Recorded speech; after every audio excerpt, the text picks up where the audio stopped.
Hello, hi. Welcome to lecture number 3 of the first week of this course on programming and data structures offered by NPTEL. So, to answer some of your questions on the forum in a brief manner,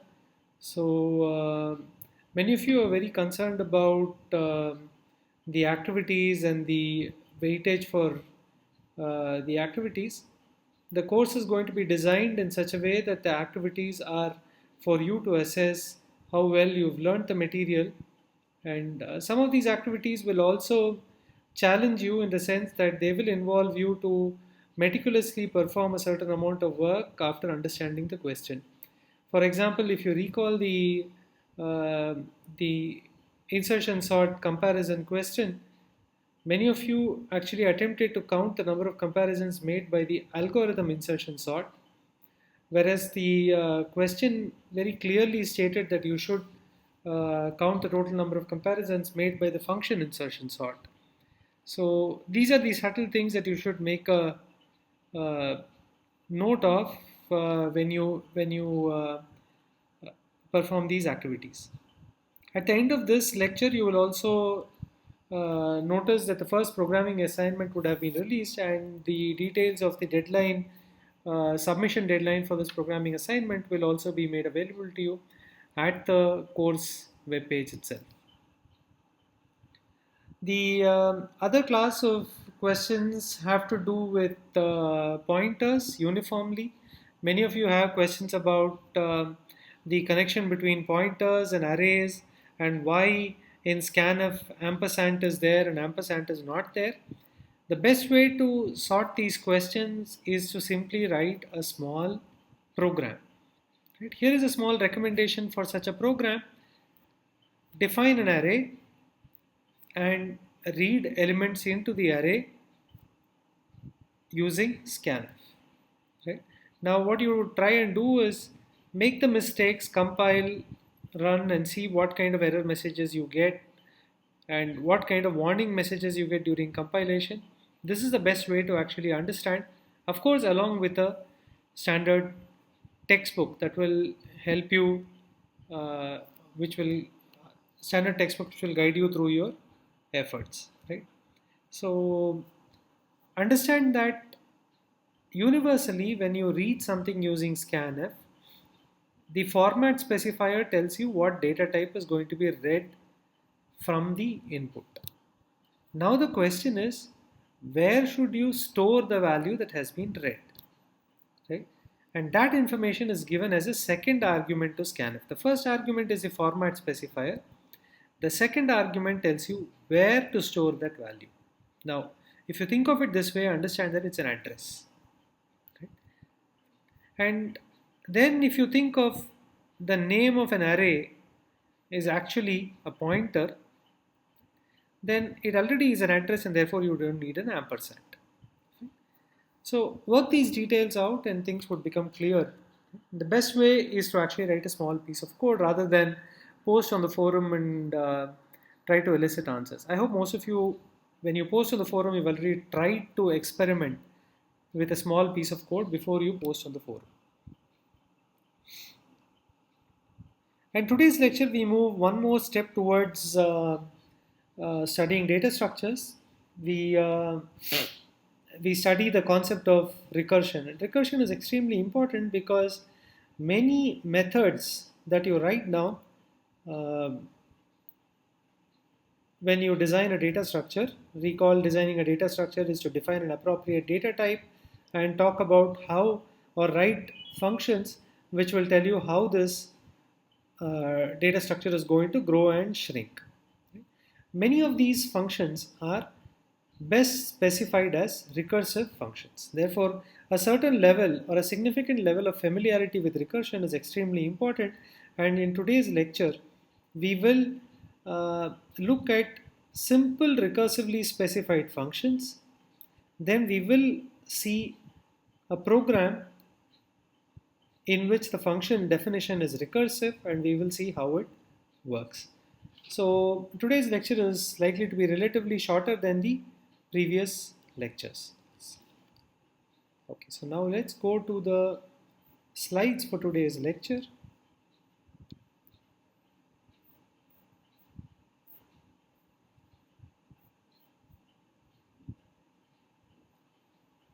Alright, so today's lecture is about recursion. It's a third lecture in the first week of this course.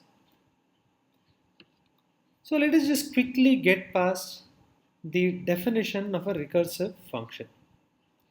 So a recursive function is first of all a function, and it is called recursive because from the body of the function definition, a function call is made. So such a function is a recursive function. Now, why is this an important concept? Recursion itself is very important because many mathematical functions are specified naturally using recursion. Understand the distinction between the usage of the word recursion as a recursive function in a programming language against the specification of a mathematical function using recursion. So, and again observe that the word function means two different things in two different contexts. When I say mathematical function, I mean a function as we studied in school. It's a function with a domain and a range, etc., etc. So do not get confused with, or do not miss making the distinction between a function call, the definition of a function, and the mathematical function. So these are all three different concepts, and ensure the three different concepts, though they use the same words, right, do not overlap in your mind. This is extremely important. So now let us look at the factorial function. The factorial function is a mathematical function. Now, because it is a mathematical function, it is useful for me to tell you what the domain of the factorial function is and what the range of the factorial function is. The domain of the factorial function is a set of positive integers. And the range of the factorial function is also the set of positive integers. Therefore, let us look at the simplest values of factorial. And let us even recall what factorial is. Factorial of 0 is 1. Factorial of 1 is 1. Factorial of 2 is 2 multiplied by 1, which is 2. Factorial of 3 is 3 multiplied by 2 multiplied by 1, which is 6. In general, factorial of n is n multiplied by the factorial of n minus 1 if n is greater than or equal to 1. If n is equal to 0, then factorial of 0 is given as a fact. Right? It is the base case. Right? Factorial of 0 is given as a fact. It is not recursively specified. It's given as a fact, and factorial of 0 is taken to be 1. Now, such a definition of a mathematical function is called a recursive function. If you go back to your school mathematics, you will find that the greatest common divisor of two integers also has a recursive specification. Right? Similarly, if you look at the binomial coefficients, they have recursive specifications, and so on and so forth. There are many mathematical functions which are recursively specified. Now let us come to the world of programming languages, and in particular programming language C. C supports programmers writing recursive functions. Using recursive functions, mathematical functions which are recursively specified can very easily be converted into computer programs. I repeat this. The world of mathematics gives you many recursive functions. C allows you to define recursive functions. That is, it allows you to define functions. From the body of those functions, you can make a call to the function itself. So these are recursive functions in the C programming language. Therefore, the mathematical functions which are recursively specified can be very easily converted into computer programs using the power of recursion provided by programming languages, in particular the power of recursion provided by the C programming language. So this is why recursion is extremely important. Many things which are mathematically specified, many mathematical functions which are recursively specified can immediately be converted into computer programs. So keep your eyes open for mathematical primitives that you study either at school or college and see which of them are recursively specified, and if you see something is recursively specified, immediately you can do this exercise of converting it into a computer program using the facility or the feature of defining recursive functions. So let us just look at a crisp recursive program for factorial. So let us just recall one thing. A recursive program has to have well-defined exit conditions. If you don't define well-defined exit conditions, then a recursive program will run forever and exhaust your system's memory before it stops. Or rather, it exhausts the amount of memory that your program has access to before the program will stop executing. And remember that this is not an infinite loop. I'm not going to go into the details of what happens when a recursive program runs forever, but I just want to tell you that when a recursive program, a poorly written recursive program that does not terminate, is not an infinite loop. It is different from an infinite loop. An infinite loop, essentially, the CPU keeps running forever and will literally not terminate till certain boundary conditions and index conditions are met. On the other hand, a recursive program which is poorly written will terminate because it will run out of a certain kind of memory that your program has access to while execution. Okay. So what is the most important thing that I've said so far? That you have to have very well-defined, clear exit conditions in your recursive function definition. So now let us look at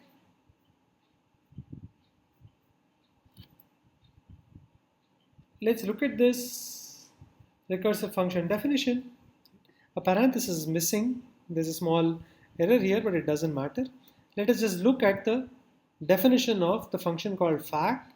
Fact takes as an input argument an integer n. It returns an integer, right, as specified here. It says that if n is equal to 1, it returns the value 1. Otherwise, it returns the value n multiplied by fact of n minus 1. There must have been a parenthesis here, and that has been missed.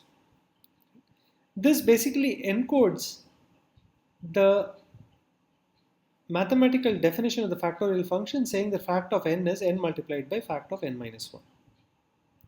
One must understand how a recursive program executes, and that is the focus of today's lecture. However, as you can see, once one understands how recursive functions are evaluated at runtime,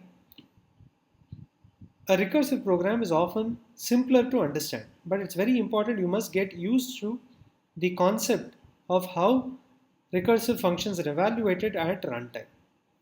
And typically, recursive programs also use a smaller number of variables, though this is not something that we will dwell upon.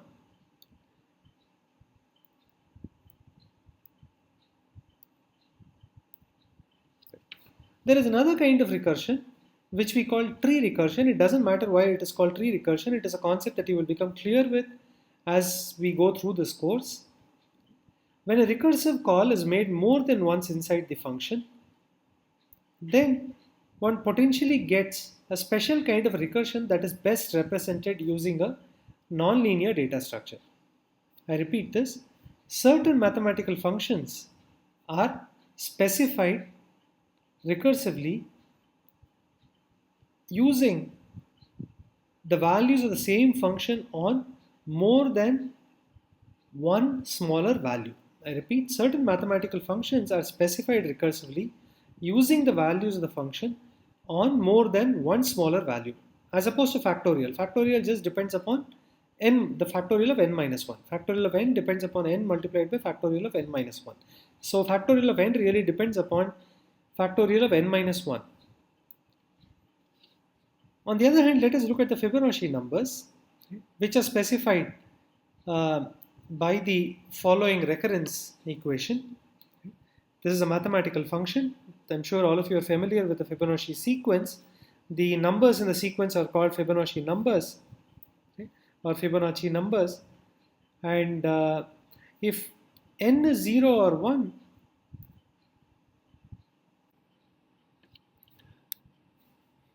so this is the example of tree recursion where a recursive call is made more than once. So in the mathematical definition of the Fibonacci numbers, the nth Fibonacci number is the sum of the previous two Fibonacci, immediately previous two Fibonacci numbers, and the base values of the Fibonacci numbers for n is equal to 0 and 1 are 0 and 1 respectively.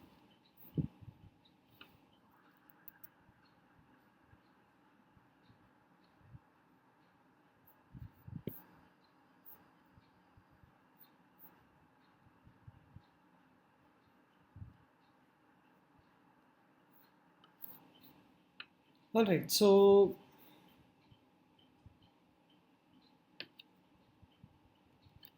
these are examples of tree recursion. And similarly, here is the Ackermann's function, which is another recursively specified function. It's one of the fastest growing functions.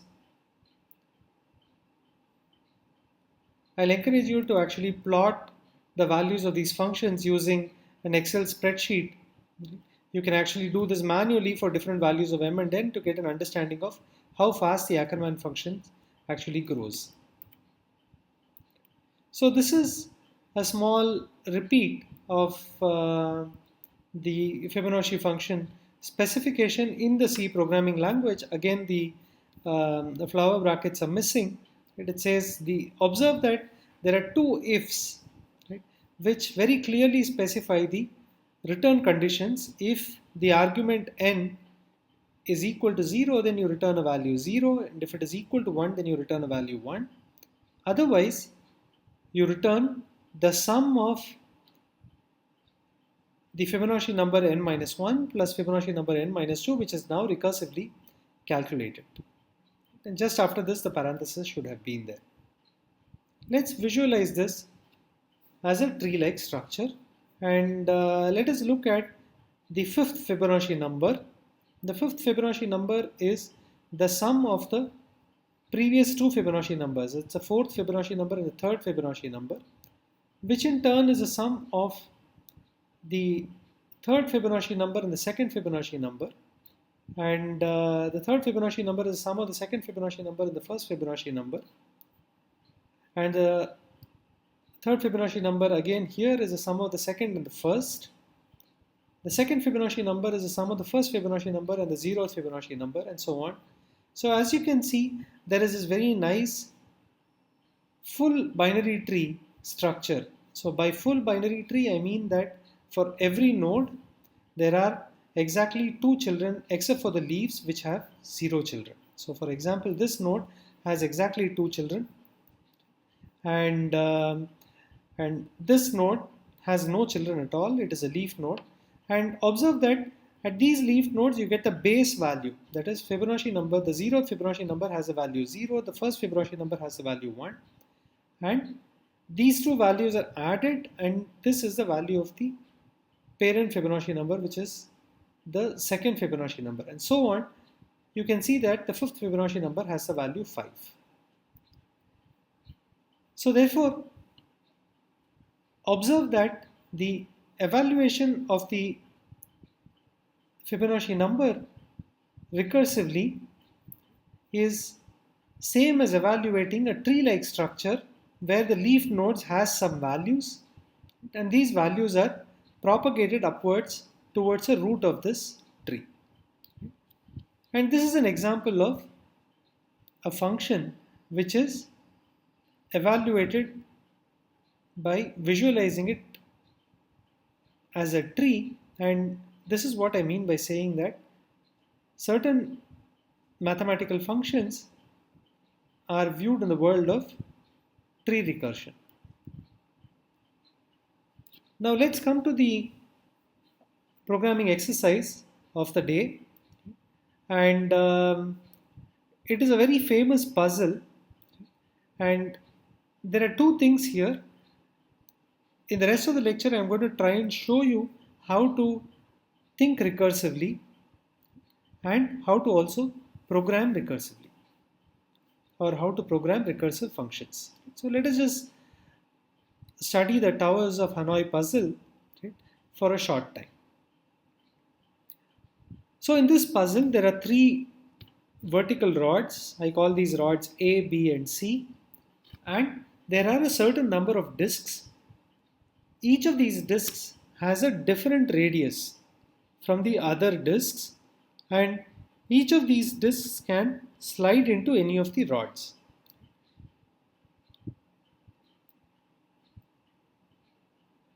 Now the exercise is the following. Initially, all the discs are arranged in a stack in ascending order of size in the rod A or the tower A. This is the first tower, right? And all the discs are arranged in a stack-like fashion, right? One on top of the other, with the smallest disc at the top and the largest disc at the bottom of the tower. So in other words, all these discs are arranged in a pyramid-like structure on one tower or one rod, and this rod, let us call it A. The goal of the puzzle is to move the whole pyramid to rod C, and one has to observe three rules which are listed below. At any step, only one disc can be moved, and only the disc at the top of a tower can be moved. That is, only the smallest disc can always be moved. That is, the smallest disc in any of the three towers can be moved. And at no point in this movement can a disc be placed on top of a smaller disc. So therefore, the condition that is placed on the movement is that at any point of time, if you stop and look at the snapshot of the three towers, what you see are pyramids whose sizes are decreasing from the bottom to the top. The disk sizes are decreasing from the bottom to the top, and this property must be satisfied at every point in the movement of the disks from tower A to tower C. So this is a puzzle, right? So any of you can pick up, the towers are not so important. You can get 3 disks or 4 disks or a certain number of disks, all of different radii, and place them on the floor and mark the towers using some chalk piece on the floor, and you can play this game. Right? So what is the solution to this puzzle? Right? And secondly, can one write a program that can print out a solution to the puzzle? Therefore, there are 2 exercises here. Right? How does one solve the puzzle is one exercise, and the second exercise is how do you write a program to print out a solution to the puzzle. So let us deal with the first problem here. How does one solve the puzzle? I am sure each of us will attempt multiple things. This being a short lecture, I will actually directly try to inculcate a certain thought process in your mind. Okay? And I will try to put in the idea of thinking of recursive sub-problems. So that is the whole idea, right? So I'm going to try to suggest that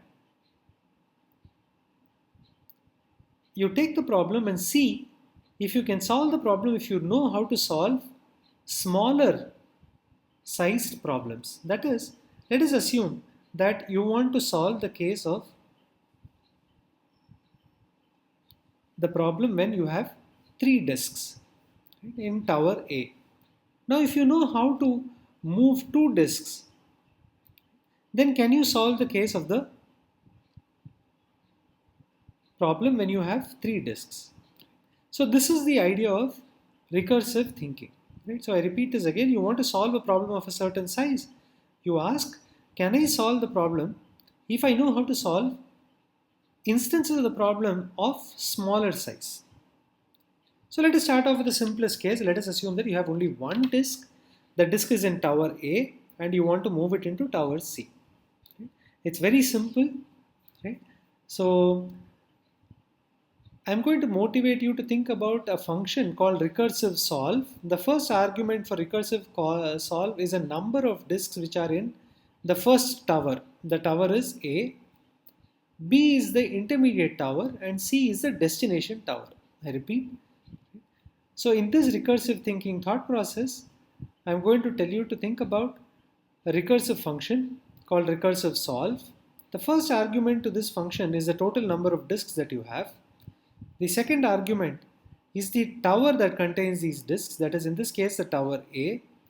C is the destination disk, that is you want to move all these disks into tower C from tower A, and you can use tower B as the intermediate tower. Okay. Now here when you have only one disk, the problem is very easy. You do not use tower B at all. Simply physically move A to C. Physically move is again a function, okay, which is always applied in the case when you have to move only one disk. Now if there are two disks, let us think of the problem recursively. Now you know how to solve the problem when you have exactly one disk to move.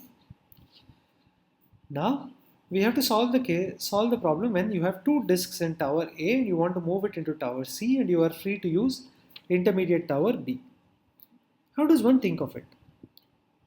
The way to think of it is to close your eyes and imagine that the biggest disk doesn't exist at all. Okay? So now what do? You recursive solve, assuming that you are moving only one disk. Which disk? The topmost disk in tower A to tower B via tower C. Right? And we know that if you need to move only one disk, it is the base case. You simply move from the source to the destination. That's what we did here. Right? Whenever you have one disk, you move the disk from the source to the destination directly. Right? Similarly here, so there is only one disk, you want to move it from A to B via C, you just physically move it from A to B via C. Now the next step would be to move the disk in tower A. There is now only a single disk after this step, right? That is the largest disk. Now you move that largest disk from A to C via B, right? Because there is a single disk, it's a physical move directly from A to C. And the last step would be to remove the second disk, which is the smallest disk, which is now in tower B, to C, again directly from B to C. Therefore, we have performed three moves. Observe, very importantly, you wanted to solve the case when you have two disks, and observe that you have solved the problem three times. Okay? Solved a problem three times when there is only a single disk. Okay? So therefore, you have recursively solved the movement problem for two disks using three function calls to the movement problem when there is only a single disk. So now let's try and see how to do this when you have three disks. So what does recursive solve look like when you have to move three disks from the source tower A to the destination tower C via B? Okay, the idea is very simple. Right? You recursively solve the problem assuming that there are only two disks. Right? That is, ignore the fact that the third disk is at the bottom of tower A, it is the biggest disk, ignore it. Imagine that you are moving only two disks, the top two disks from A to B via C. Right? So this is a black box recursive call, don't worry about how it works. Right? You know how to do it from here. Right? So now you recursively solve the case when you have two disks to move from A, move it to B via C. Right? So therefore, A is now considered as the source tower, B is the destination tower, and C is the intermediate tower. Observe that this is a recursive step. So this is one of the steps that you perform to solve the problem when you have three disks to move, where the source is A, C is the destination, and B is the intermediate thing. To solve this, first you say, I'm going to think of A as a source, B as a destination, and C as the intermediate tower, and I'm going to move only the top two blocks which are in tower A, or the top two disks which are in tower A. Let us assume this has been successfully done. Now what do you see in tower A? There is only one block. Okay? You move it all the way to C. Okay? So that is a physical move. This is a base case, move A to C directly.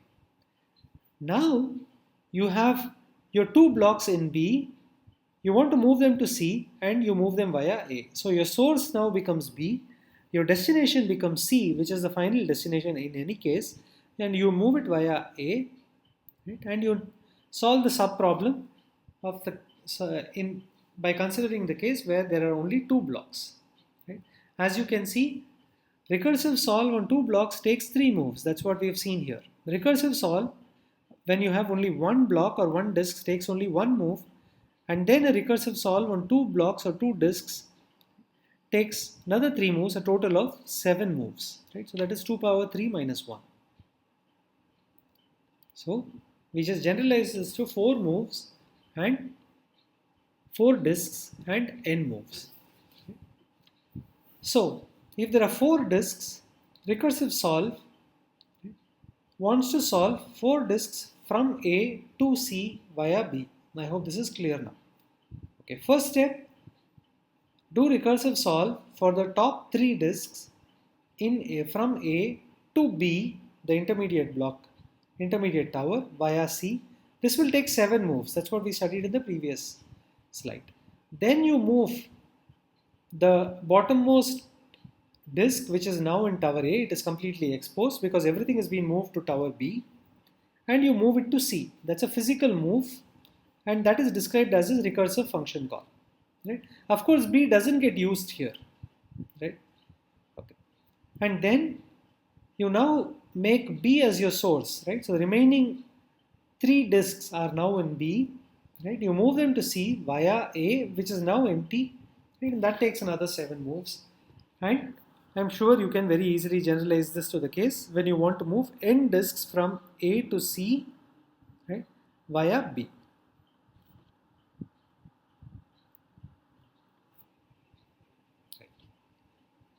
So let us just understand the whole thing again. Right? It's extremely important for you to understand that you have not yet found the sequence of moves. You only recursively said that the sequence of steps that are required to move n disks from tower A to tower C can be obtained by recursively finding the sequence of steps to move n-1 disks from A to B via C, then by performing this single physical move of the largest disk from A to C, and then recursively moving the disks from B, the n-1 disks from B to C via A. Observe that to be able to find the sequence of moves for every n, you will have to write down this recursion tree that we spoke about. This is also going to be a binary tree. Okay? And if you list down the leaf nodes in an appropriate order, you will essentially get the whole sequence of moves that need to be performed to achieve our goal of moving n disks from the tower A to tower C. And this is what our program is going to do. And what is the most important thing? Right? So the role of source, intermediate and destination towers are repeatedly changed in a certain simple manner in the description of our recursive algorithm or the recursive function. Right? So now let us go to the C program and let us look at one execution, and this will finish today's lecture.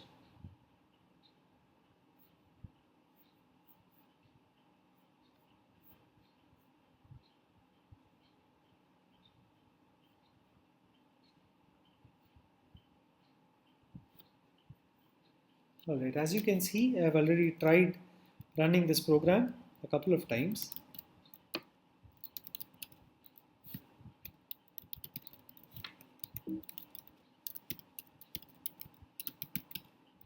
Alright. So from the previous lecture, you will notice that I have removed stdlib.h and string.h. It is unnecessary for us to include these preprocessor directives. All that I need is simple printf and scanf functions which are available in this header file stdio.h. Okay. So this is a very simple program to solve the towers of Hanoi problem. The input is a single integer n and the output is a sequence of moves. Right? Now, what is a sequence of moves? Every move, right, is essentially one of these 6 possibilities. This one says move from tower 1 to tower 2. Which one do you move? Only whatever is at the top of the tower. And where do you move it in tower 2? To the top of tower 2. Then this one says move from tower 1 to tower 3, tower 2 to tower 1, tower 2 to tower 3, 3 to 1 and 3 to 2. Therefore, one has to output a sequence of moves. Each move is from this set and each move specifies from which tower to which tower you move a disk. And if you follow the output, this output sequence one after the other, right, that is output by this program, one moves the whole tower of n disks from tower 1 to tower 3, satisfying all the conditions that are outlined in the towers of Hanoi problem. This is the function prototype. The function prototype has 4 integer arguments. Right? The first integer argument, as you will see, is for the number of disks which are there. The second integer tells you the tower number. So does the third one, and the fourth integer argument tells you which are the tower numbers. And in this program, we assume that the towers are numbered 1 to 3. 1, 2 and 3 are the tower numbers. So here is the main function. Okay. Number of disks is the integer variable. We read the number of disks that we want to solve the problem with. Right? And this is the number of disks and not the number of keys from a previous program. And here is the function call. Okay. So the function is called tower of Hanoi. The first argument is a total number of disks which you want to move from H1, which is the source tower, to the destination tower 3 via the intermediate tower 2. Finally, you return 0 on successful completion. Alright, so now let's look at the recursive function. Okay. It follows the same template of what we discussed when we looked at the slides, okay, except that we have strategically put in appropriate print statements. Okay. So let us just look at the sequence. If the number of disks is 1, what do? We perform a move. Right? Okay, where do we move from? We move from source to destination directly. Therefore, that is what this print says. Then one makes a recursive call. If the number is more than 1. Right? So you move from source to destination and then you return to the place from where the function call was made. Okay? If number is equal to 1. So the control will reach this statement if the number is actually more than 1. Right? If number is more than 1, then there are at least 2 blocks. So you solve the tower of Hanoi problem on 2 blocks, moving them from source to intermediate. That is, you move the 2 blocks from source to intermediate via destination. Okay? Observe that this is a recursive function call. Now, once the execution of this function is completed and the control has returned, okay, to this point, okay, let us look at the property that is satisfied.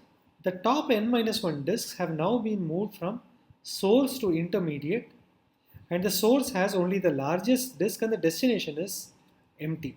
This is a property, right, after executing this function. Now, the source has only one disk, so we move this directly from source to destination. At this point, the destination has the largest disk, the source is empty, and the n-1 disks are in the intermediate tower, and they should be moved to the destination tower. How is this achieved? This is achieved by making a recursive function called the same function, saying that you want to move these many number -1 number of disks from the intermediate tower to the destination tower via the source tower. Okay. And once this is done, okay, at the topmost level of recursion, okay, you can return and all the towers would have been moved from source to destination via intermediate, and it is quite clear that because each of the moves is always moving an object from the topmost disk, always moving a disk from the top of one tower to the top of another tower, and it is easy to observe that the conditions are satisfied. So the best way to observe this instead of writing a formal proof, which we would do if we were doing an algorithms course, is to actually test this program. So let us just compile and run this program.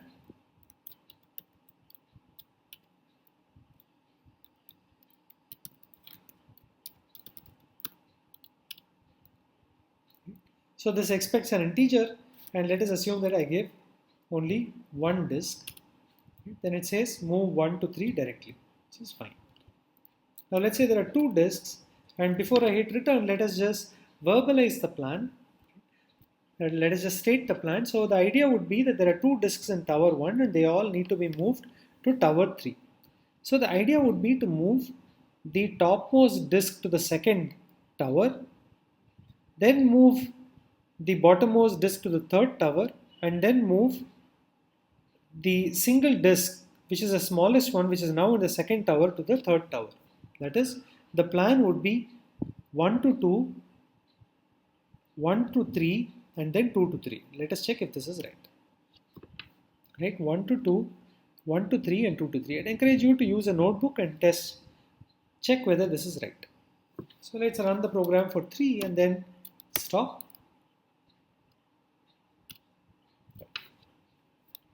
And so let us just take a look at this. You want to move 3 disks from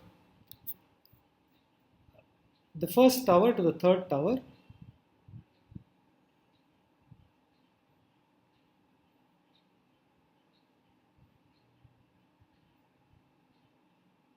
So what we do is you first take the first disk and move it to the third tower. Okay. This is the topmost disk. Then we move the second disk in tower 1 to tower 2. Then you move the topmost disk, which is now in tower 3, the smallest disk which is in tower 3, to tower 2. At this point of time, observe that the top two disks which were there in tower 1 have now moved to 2, which is the intermediate tower. Now you move the disk from the largest disk from tower 1 to tower 3, and now you move the two disks from tower 2 to tower 3 via 1 as an intermediate tower. So you move the smallest disk from tower 2 to tower 1, then the second smallest disk directly goes from tower 2 to tower 3, and then the smallest disk goes from tower 1 to tower 3. So as you can see, this program does work for the case when the number of disks is 3. The same you can check for 4 and 5 onward. So we are not doing a formal proof because this is not the focus of the course. The important concept that is illustrated to you here is that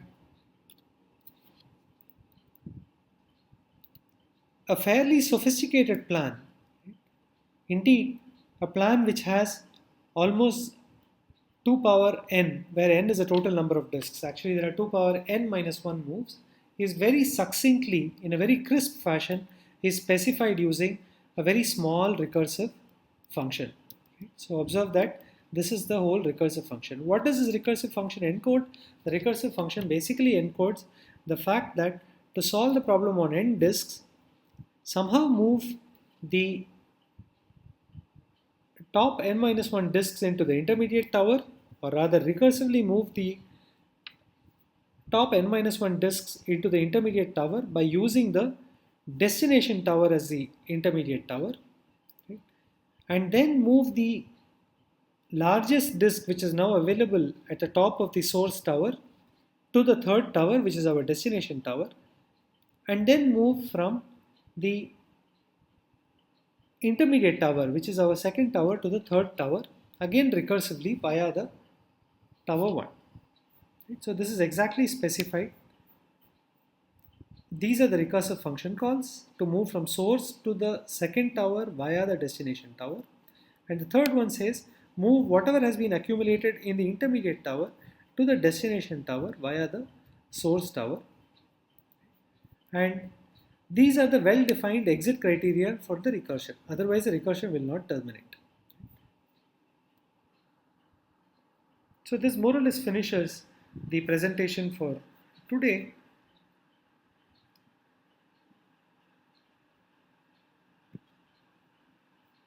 let us just go back to our slides and observe that we have come to the end of week 1, and it has actually been a very hectic week. We have learned uh, or reviewed very important concepts in this week, and therefore each of you should have a steep learning curve as you go through this week. This is probably the toughest week, and once you understand how to actually implement these in the C programming language, the remaining weeks are going to be the definition of different data structures and then setting up appropriate programs to use them to solve different kinds of problems. Every data structure is useful for a certain kind of a problem. Right? Therefore, understanding the data structure is very important so that you can implement the programs for that appropriate problem. And being able to program, right, in C, right, is the way by which you will really write those programs and feel comfortable and accomplished having learned these data structures. Therefore, this week is very likely to be your toughest week, where there are many new concepts which you probably have only studied in textbooks. I'm encouraging you to write programs for all of them. So therefore, you will notice that the first programming assignment involving recursion involves binomial coefficients that has been released. And I hope that you are writing down the programs that I have shown you in the lectures, right? At least those, if not more. And today's lecture, you have seen 3 recursive functions for which I have not shown you programs. I encourage you to write recursive functions, right, in C for these 3 particular recursively specified functions, and also run through the code for the towers of Hanoi for 5 disks. Right? So for this, I'll encourage you to write the towers of Hanoi program in C completely by yourself, exactly the recursive function. Do not Google the code or do not search the internet for the code. Go through the video, try and understand exactly what I have said, the recursive thinking part of it, and try to write the C program with the appropriate exit conditions. That is the best way to learn. Of course, you can choose to cut and paste from an appropriate web page on the internet and compile and run, but that is not the best way of learning.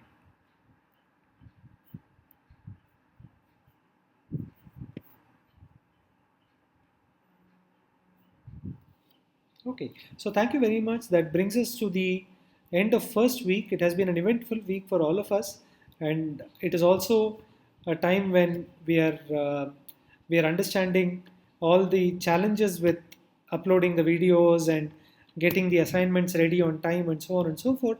Hopefully, the subsequent weeks will be much smoother and you will find the course even more enjoyable. I will stop with a very important piece of advice.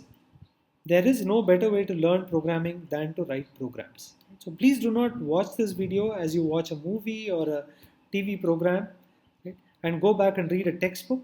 Right? So that's the worst way to learn the subject. You will not learn anything. The best way to learn the subject is to get to your computer, sit down, put your fingers on the keyboard, have a notebook by your side, understand the logic, and write programs. After the first time you write a program, it might not even compile. There will be errors. You have to fight through it and make your programs work. Thank you very much for listening to the small piece of advice. Hope you enjoyed this week.